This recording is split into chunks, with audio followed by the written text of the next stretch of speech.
కుటుంబం ఒడిదుడుకులు అయిపోయిన తర్వాత కుటుంబంగా కట్టుబడుతున్న ప్రత్యేకమైన సమయంలో జాయింట్ ఫ్యామిలీ సిస్టమ్ వదిలిపోయింది. కుటుంబం భార్య భర్త బిడ్డ ఏకంగా జీవించే దినాల్లో పరమానంద దేవుడు చేసిన ఆశ్చర్యమైన కార్యములవి. ఇస్సాకుకు 40 సంవత్సరాల వయసు, ఇంకా అక్కడ ఏమే చిల్లర పనులు చేసిన వాడు కాదు.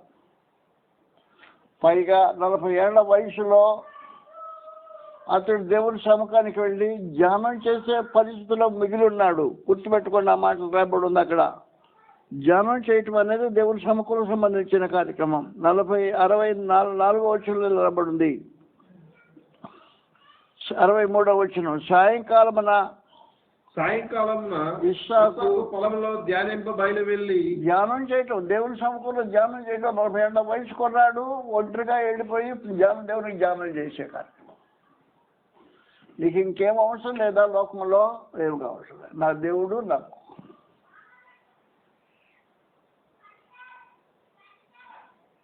ఆ దేవునికి భయపడేవాడిని, నా దేవునికి అర్పణగా సమర్పించబడడానికి ఇష్టపడినవాడిని. 40 ఏళ్ల వయసులో లోకాన్ని గురించి ఆలోచన చేయకుండా దేవుని ధ్యానించే ఒక అద్భుతమైన అనుభవం కలిగిన వాడు ఇస్సాకు. శారా లేదు, అబ్రహాం ఇస్సాకులు మాత్రమే మిగిలిపోయారు. ఈ మిగిలిపోయిన కాలంలో దేవుడే మరి గతి అన్నట్టు జీవితాలు కొనసాగించిన ఒక అద్భుతమైన జీవితానుభవాలు. భార్య కొరకు తండ్రి ఏర్పాటు చేస్తున్నాడు. లోకస్తులతో పాటు సంబంధం ఉండకూడదు.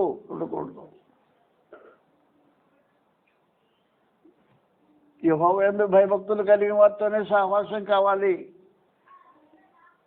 అనే ఒక భావంతో వివాహ వేడుకలు ఉద్దేశించబడ్డాయి కుటుంబంలో. అలా కాకపోయినప్పుడు ఎప్పుడైనా అలా కాకపోతే సమస్యలు ప్రతి స్థలంలో ఉండిపోతాయి. కాబట్టి పరమదేవుడు ఏం కోరుకున్నాడు అంటే, కొత్త నిబంధనలో అవిశ్వాసులతో విజయుడిగా ఉండకండి అన్నాడు. మీ జోడ కావాలంటే విశ్వాసంతో జోడ వేసుకోండి. అవిశ్వాసంతో జోడ వేసుకోవద్దు. కాబట్టి అవిశ్వాసంతో జోడ వేసుకుంటే ఖచ్చితంగా ఎక్కడైనా ఈ సమస్యలు ఉంటాయి. అందువల్ల అబ్రహాము జీవితంలో ఒడిదుడుకులు అయిపోయిన తర్వాత, స్థిరపడిపోయిన తర్వాత, కుటుంబం స్థిరపడిపోయిన తర్వాత పరమదేవుని నియమంలోనే కార్యాలు జరగాలి అని ఉద్దేశించిన వారై దేవునితో నిబంధన సంబంధం కలిగిన విధానంలో కుడి ఎడమలు తొలగిపోకుండా పరిశుద్ధ దేవుని ఆశ్రయించి కార్యములు జరిగించే కార్యం. వివాహ వేడుక ఒక విశేషమైన సమాచారం.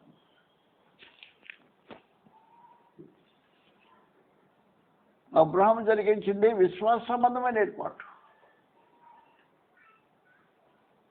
లోకస్తులతో మీరు సంబంధం పెట్టుకోం. కనాన్ దేశంలోకి వచ్చి నివాసం చేస్తున్నాడు.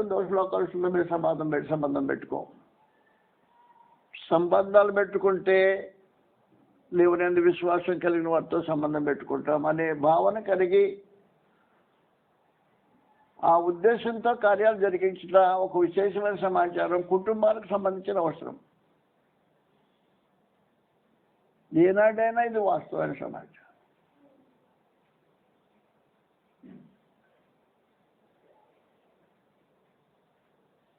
కాబట్టి వాస్తవానికి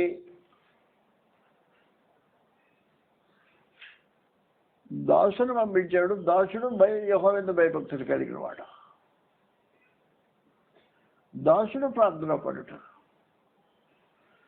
ఆ ఇంట్లో ఉండే ఒంటెలు ప్రార్థన చేయాలంటే మోకరిస్తాయి. ఏమిలో నాకు అర్థం కల వాస్తవానికి అద్భుతమైన దేవుని చిత్తం నెరవేర్చబడాలి. జరిగిన తప్పులేమో అయిపోయినాయి, ఇక మీద జరగకూడదు అనే భావన కలిగి స్థిరపడి కార్యక్రమం జరిగించిన విశేషమైన జీవిత అనుభవం అబ్రహాము కుటుంబానికి సంబంధించింది.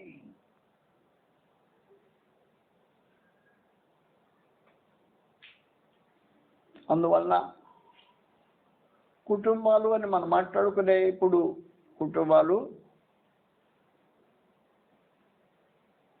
లేఖనానుసారంగా కట్టుబడ్డ కుటుంబాలు అయి ఉంటే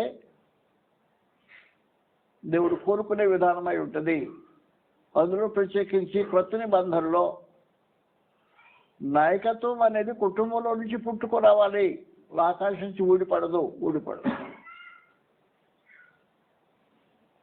తండ్రి, తల్లి,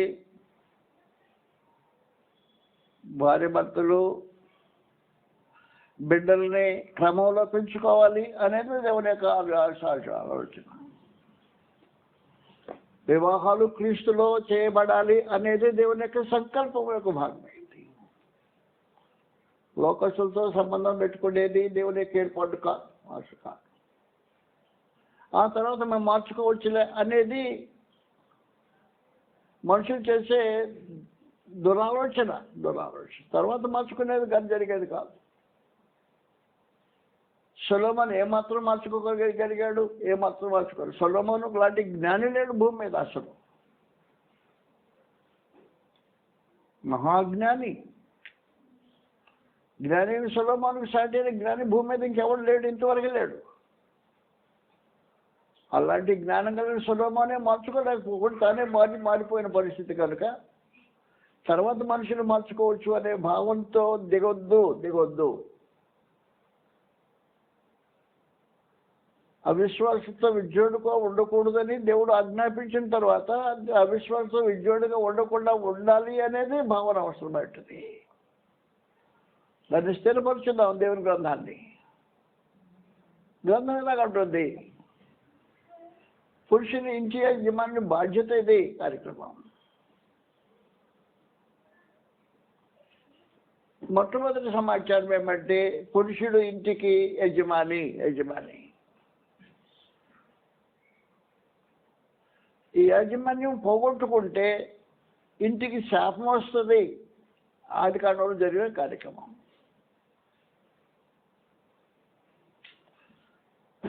ఆదాము నడిపిస్తున్నాడు, క్షేమంగా ఉంది. అమ్మ లీడింగ్ తీసుకుంది, శాపం వచ్చేసింది. లీడింగ్ ఎవరు లీడింగ్ ఇంట్లో? ఇంట్లో లీడింగ్ ఎవరో దాన్ని బట్టి శాపమో దీవెన తటగా తెలియబడుతుంటుంది. అవసరం లేదు, ఒక గంట సేపు ఇంట్లో పోయి కూర్చున్నాం అనుకో, ఇంటికింట్లో యజమాని ఎవరో మనకు తేటగా తెలిసిపోతుంది. కారణం అది పరిస్థితి. యజమాని ఎవరో తేటగా తెలిసిపోతుంది ఇంట్లో కూర్చుంటే గంట సేపు. అందువల్ల మీరు జాగ్రత్త గుర్తుపెట్టుకోవాల్సిన అవసరం ఉంది. ఇంటి యాజమాన్యం పురుషునికే చెందిందై ఉండాలి. శాపం కాకుండా ఉండాలంటే మొదటి సమాచారం. రెండవది,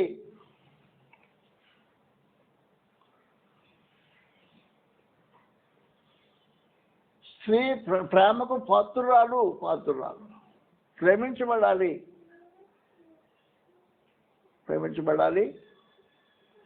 విధేయురాలుగా ఉండటం అనేది దేవుడి సంకల్పంలో భాగమైంది. ఇంటి దీవించబడాలంటే, కుటుంబం దీవించబడాలంటే ఆమె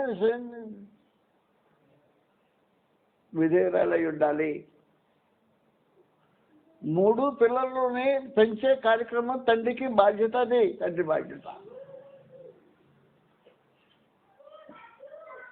ఈ బాధ్యతను విస్మరించితే పరిస్థితులు తారుమారైపోతాయి.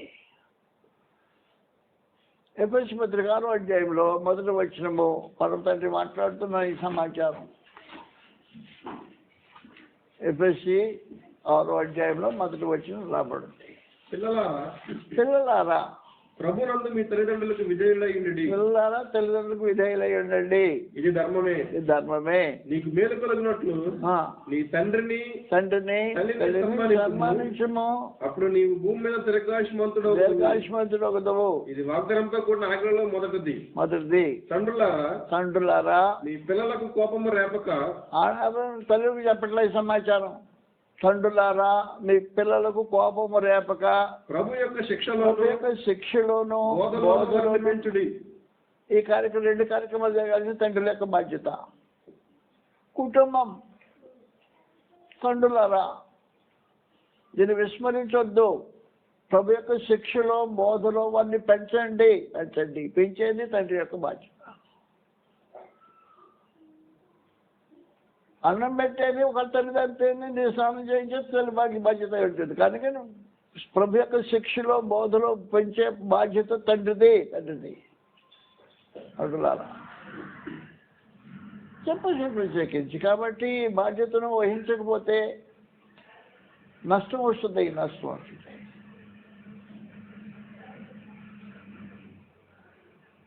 అబ్రహాము కుటుంబంలో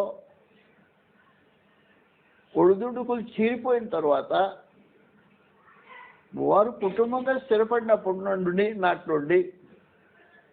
దేవుని భయభక్తులు వారి ఇంటిని ఏలుబడి చేస్తున్నారు. మాకు విశేషమైన కార్యక్రమం. తండ్రి దేవునికి భయపడేవాడు, కుమారుడు దేవునికి భయపడేవాడు.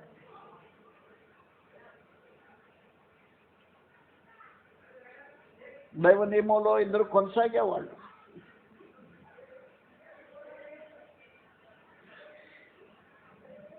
వయసు వచ్చిన తర్వాత కూడా కుర్రాడు చిల్లర పనులు చేసే పరిస్థితి లేదు. 40 ఏళ్ళ వయసు వచ్చినప్పుడు కూడా సొంతంగా ఆలోచన అంటే వివాహ విషయాల్లో తన సొంత నిర్ణయాలు తీసుకునే పరిస్థితి లేదు. వివాహ వేడుకలు తండ్రి యొక్క బాధ్యతగా గుర్తించబడిన పరిస్థితి. అది కూడా దైవ నియమంలో కార్యక్రమం కొనసాగించను. అందువలన కుటుంబాలు కట్టుబడటం అనేది ఒక అవసరమైన సమాచారం. క్రీస్తునందు స్థానిక సంఘ పెద్దలకు ఏర్పడాలంటే కుటుంబాలు కట్టబడాల్సిన అవసరం ఉంటుంది.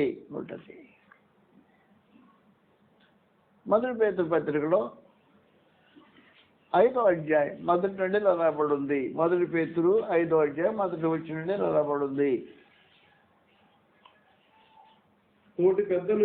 తోటి పెద్దను క్రీస్తు శ్రమల గురించిన సాక్షిని బయలుపరచబడదు నేను మీలోని పెద్దలను హెచ్చరించుతున్నాను. మీలో పెద్దలు ఉన్నారు, వారిని హెచ్చరిస్తున్నా. ఎవరు ఈ పెద్దలు ఎవరు? పెద్దలు అంటే మొదటి తిమోతి 3వ అధ్యాయంలో మొదటి నుండి. మొదటి తిమోతి 3వ అధ్యాయం మొదటి నుండి వీళ్ళు అధ్యక్ష పదవిని ఆశించేలా వాడు దొడ్డ పని అపేక్షించడం నమ్మదగింది. అధ్యక్షుడు వాడు నిందారహితుడును ఏకపత్ని పురుషుడును అనుభవుడును వాడును మర్యాదస్తుడును అతిథి ప్రియుడును బోధింపదగిన వాడునై ఉండి 1 కాదు 2 3 4 కాదు వరుసనే చెప్తున్నాడు. బోధింపదగిన వాడునై ఉండి మద్యపానీయు కొట్టువాడును కాక సాత్వికుడును జగడమాడని వాడును ధనాపేక్ష లేని వాడునై సంపూర్ణ మాన్యత కలిగి తన పిల్లలను స్వాధీనపరుచుకొనుచు తన ఇంటి వారిని బాగుగా ఏలువాడనై ఉండవలెను. ఇంటి వారిని బాగుగా ఏలువాడై ఉండాలి. ఎవడైనా తన ఇంటి వారిని ఎలానెలక ఇంటిని బాగుగా ఇంటిని ఏలుబడి చేయటం. ఇంటిని ఏలుబడి చేయటం అనేది పురుషుని యొక్క బాధ్యత. బాగుగా వెళ్ళటం అనేది ఒక అవసరమైన సమాచారం. డిక్టటోరియల్ సిస్టమ్ కాదు, డిక్టేటర్గా ఆజ్ఞాపించే పరిస్థితి కాదు. బాగుగా ఏలుబడి చేసే ఒక ఏలిక పురుషుడు, ఇంటి యజమాని అలా ఉండాల్సిన అవసరం ఉంటుంది.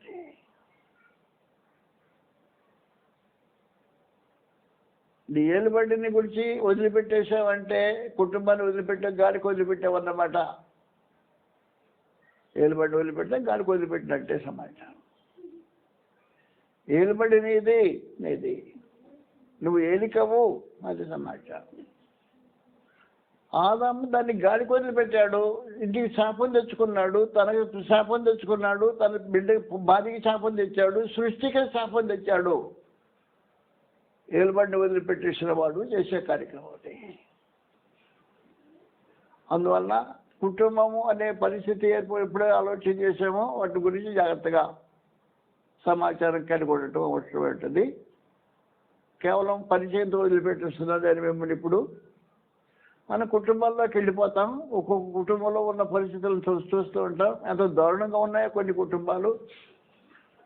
అలాంటి కుటుంబాలు కాకుండా దీవించబడిన అనుభవంలో కుటుంబాలు కట్టబట్టడం అనేది ఒక అవసరమైన సమాచారం కనుక నేడు క్రీస్తునందు పాత నిబంధనలో ఉండే వృద్ధుడుకు లేని పరిస్థితి కావాలి క్రీస్తులో. అబ్రహాం లాంటి వాడు నేడు క్రీస్తు సంఘంలో పెద్దగా చెల్లడు. ఎందుకు చెల్లడంటే ఏకపత్ని పురుషుడు కాదు తాను. ఏకపత్ని పురుషుడు కాదు. ఏకపత్ని పురుషుడు అనగానే అబ్రహాం లేడు అన్నవాడు దాంట్లో.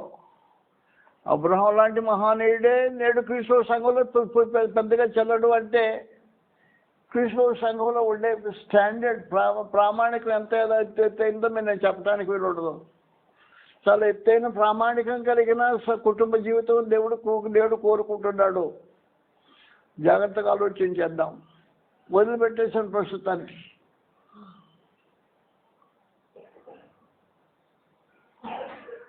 కుటుంబంలో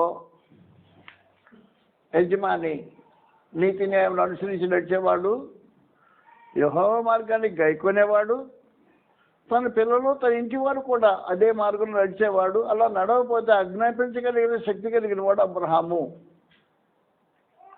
అయినా ఏకపత్ని పురుషుడు కాడు. చల్లమడికి చెల్లుబడి కాడు అన్నమాట. ఒకవేళ స్థానిక సంఘంలో మన స్థానిక సంఘంలో అబ్రహాం ఉన్నాడు అనుకో, నేను సువార్థికుడు అనుకో, అబ్రహాం సువార్థికుడు ఇక్కడ పెద్ద స్థానిక సంఘం పెద్దగా ఉండటానికి వీల్లేదని చెప్పేస్తాడు. అంతే సమాచారం. గ్రంథం ఎలాగంటుంది అంటుంది. అందువల్ల చాలా ఎత్తైన స్థాయి కలిగిన కుటుంబ జీవితాలు నేడు అవసరమై ఉంటుంది అనే సంగతి మీరు గుర్తుపెట్టుకోవాల్సిన అవసరం ఉంది. కుటుంబ స్థాయి. అందువల్ల కుటుంబంలో ప్రారంభం నుండి మనుషులు జాగ్రత్తగా దాని నిర్మాణంలో నీ బాధ్యత చాలా ఎక్కువగా ఉంటుంది అనే సంగతి గుర్తుపెట్టుకొని బలహీనమైన ఘట్టమైన స్త్రీ బలహీనమైన ఘట్టమని సన్మానించమన్నాడు. ఆ బలహీనతను సన్మానించే పరిస్థితుల్లో సన్మానిస్తూ బలహీనత వల్ల కుటుంబం దెబ్బతినకుండా ఉండడానికి ఆలోచించే కలిగి ఉండాల్సిన అవసరం ఉంది. శారా తల్లి హగర్ను తన భార్యగా తీసుకోమని సలహా ఇస్తే అబ్రహాం కాదనాల్సిందే నో అనాల్సిందే. నాకు బిడ్డలు లేవయ్యా, దీనివల్లనే బిడ్డ కలుగుతారేమో అని సలహా ఇచ్చినప్పుడు కాదనాల్సిన వాట. అలాంటి పరిస్థితి అవసరమైంటుంది. లేకపోతే దెబ్బతినేది నీవే, నీ కుటుంబం దెబ్బతినిపోతుంది, నీ జీవితంలో దెబ్బతినిపోతుంది. అలా కాకుండా జీవితాన్ని కొనసాగించడానికి జాగ్రత్తగా ఆలోచించాల్సిన అవసరం ఉంది. సోదరులు గుర్తుపెట్టుకొని నా మన వాళ్ళకి తెలిసింది, దైవ నియమానికి విరోధంగా ఏ విషయంలో మీ భర్తను కోరవద్దు. మీరు ఏమి కోరవద్దు. దైవ నియమానికి విరుద్ధమైన ఏ కోరిక కోరవద్దు. కోరిక కోరితే నష్టపోయేది మీరే. లేకపోతే మొత్తం దెబ్బతినిపోతుంది. చాలా తల్లి కోరినట్టు కోరితే చాలా తల్లి కోరినాక తప్పు జరిగింది, అవతలి కోరినా దెబ్బతినింది. కాబట్టి కోరికలు హద్దులో ఉంచి క్రమమైన విధానంలో జీవితాన్ని కొనసాగించుకుంటూ మనం దేవుని మహిమపరుస్తూ జీవితం ధన్యం చేసుకోవాలని ప్రభువైన యేసుక్రీస్తు వారి పేరిట మీరు మనవి చేస్తూ ముగిస్తున్నాం. నమస్కారం.